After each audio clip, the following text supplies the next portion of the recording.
Hi guys, मी आहे प्रतीक्षा धुळे. तर आज आम्ही आलो होतो जत्रेला. आमच्या इकडे मुळाची जत्रा आहे तर आम्ही आलो होतो.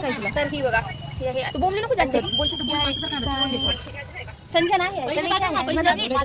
तर आम्हाला घरी जास्त काही पैसे दिले नव्हते. मी आईने मला 100 रुपये दिले, हिच्या आईने 200 रुपये दिले. तिचं मला माहित नाही. तर मला सगळ्यांनी विचारलं की आता तू तर घरीच बसून तू काही काम बी करत नाहीस, जॉब पण करत नाहीस, त्याकडे पैसे कसे येतात.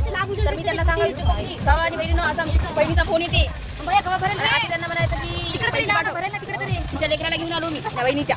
त्याला फक्त 50 रुपयाचा मी चष्मा घेऊन दिला. आता तिथं घरी गेल्यानं सांगतो, प्रज्ञा का मी तुझ्या बाळाला 500 रुपयाची शॉपिंग करून दिली, तुम्हाला 1000 रुपये पाठव. काहीच नाहीये, तुम्ही मला पाठवते. असं करून करून पैसे जमा करायचे आणि नंतर आईला असं काहीतरी खायला न्यायचं. ते माझ्या आईला खायला घेतलं, लिहिण्याच्या आईला खायला घेतलं. आता ते झालं फक्त 150 रुपयाचं. घरी जाऊन सांगायचं 300 रुपये झाले, 400 रुपये झाले. मग ते देतात, देणं भागच आहे. कारण की आपण आणलं असते शिवाजी नाही तरी पण ठीक आहे ना, पैसे आले नाही शिवाय मला का नाही म्हणत आपण. तर आम्ही शिवा पण खातो, कारण टाइम देत राहू.